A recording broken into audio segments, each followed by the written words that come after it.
এটা তো আইন অবস্থায় কোনো বিয়ে না, আর ওর সাথে তো আমার কোনো বিয়েই হয় নাই, যেহেতু ওর নটারি করে বিয়ে করছে।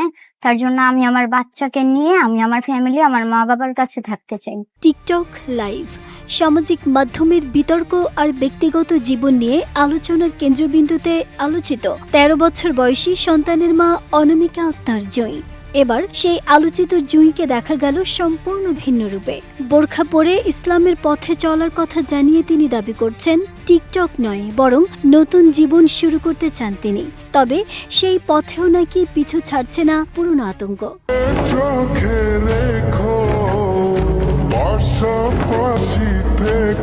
সম্প্রতি এক সাক্ষাৎকারে ১৩ বছর বয়সী সন্তানের মা জুঁই অভিযোগ করে বলেন, তার স্বামী শাকিল মিয়া, যিনি সাকিব মিয়া নামেও পরিচিত, সেই শাকিল মিয়া নাকি জুঁইকে একের পর এক ব্যক্তিগত ভিডিও ফাঁসের ভয় দেখাচ্ছেন।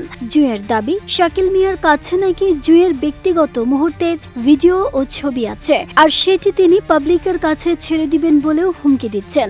এমনকি বিভিন্নভাবে ব্ল্যাকমেইল করছে। এ কারণে তিনি ও তাঁর পরিবার নিরাপত্তাহীনতায় ভুগছেন বলেও ওই সাক্ষাৎকারে দাবি করেন। পার্সোনাল জিনিস নিয়ে, অন্যরকম নিয়ে ভিডিও নিয়ে ও বলছে ছেড়ে দিব, পাবলিকের কাছে প্রকাশ করব, এইসব বলে ভয় দেখাচ্ছে।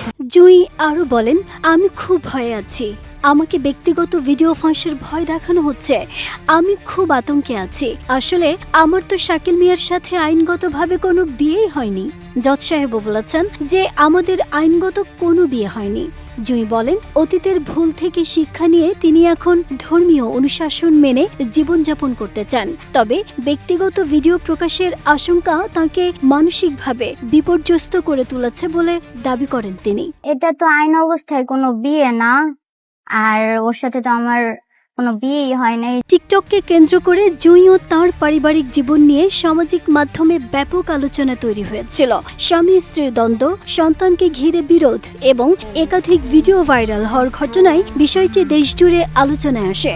অনেকেই ফেসবুকে দুঃখ প্রকাশ করে বলেন, এতটুকু ছোট মেয়ের এই বয়সে বিয়ে, তাও আবার সাথে একটা বাচ্চা। বিষয়টি খুবই মর্মান্তিক। যে বয়সে মানুষ পুতুল খেলে, পড়াশোনা নিয়ে ব্যস্ত থাকে, সেই বয়সে সে করছে স্বামীর সংসার। বিষয়টি খুবই দুঃখজনক।